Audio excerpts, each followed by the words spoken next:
Coucou, soyez les bienvenus. Voilà pour la nouvelle année. On commence fort. Voici les langoustes au fond que je vous propose aujourd'hui pour un changement. Alors moi, j'ai utilisé les langoustes pré-cuites. Si vous avez les langoustes frais, vous allez devoir les pré-cuire dans de l'eau avec du brie garni, du sel pour 30 minutes. Dans votre mixeur, vous allez mettre du persil, du basilic, de l'oignon, du poivre, de la coriandre. Vous allez mixer le tout comme dans la vidéo, bien mixer pour avoir une pâte. Ensuite, on renverse la mixture dans notre bol. Cette recette, elle est vieille de 2 ou 3 ans. Alors, j'ai pris plaisir à la refaire et c'était super. Donc, on ajoute un peu de piment de Cayenne ou du piment en poudre pour ceux qui n'en ont pas. Vous allez râper le zeste d'un citron, peu importe vert ou jaune, ça, ça va. Ensuite, vous allez ajouter de la moutarde, une cuillère de moutarde. Et maintenant, vous allez ajouter un peu de jus de citron. Voilà. Vous pouvez ajouter un peu de sel ou du cube, ça dépend de vous.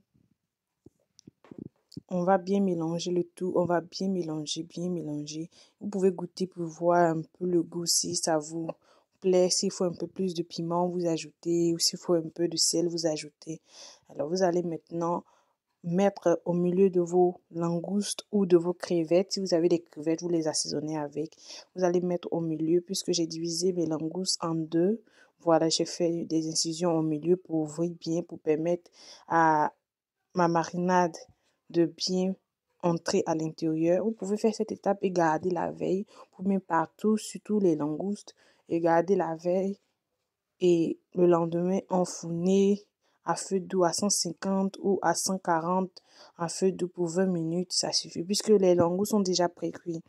Donc voilà, vous allez bien mettre à l'intérieur. Vous pouvez mettre partout, mais vous pouvez mettre partout sur les langoustes. Vous pouvez faire des trous dans les grosses pinces là et faire entrer bien pour que quand c'est cuit, lorsqu'on mange, on sent bien le goût à l'intérieur.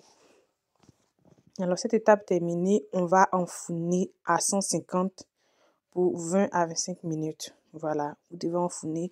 J'ai oublié de fumer la partie parce que je faisais plusieurs choses en même temps.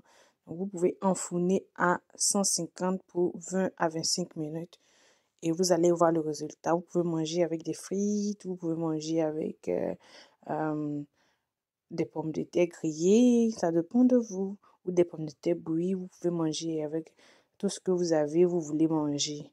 Donc voilà le résultat, il est parfait. Vous voyez bien, bien, bien, bien braisé.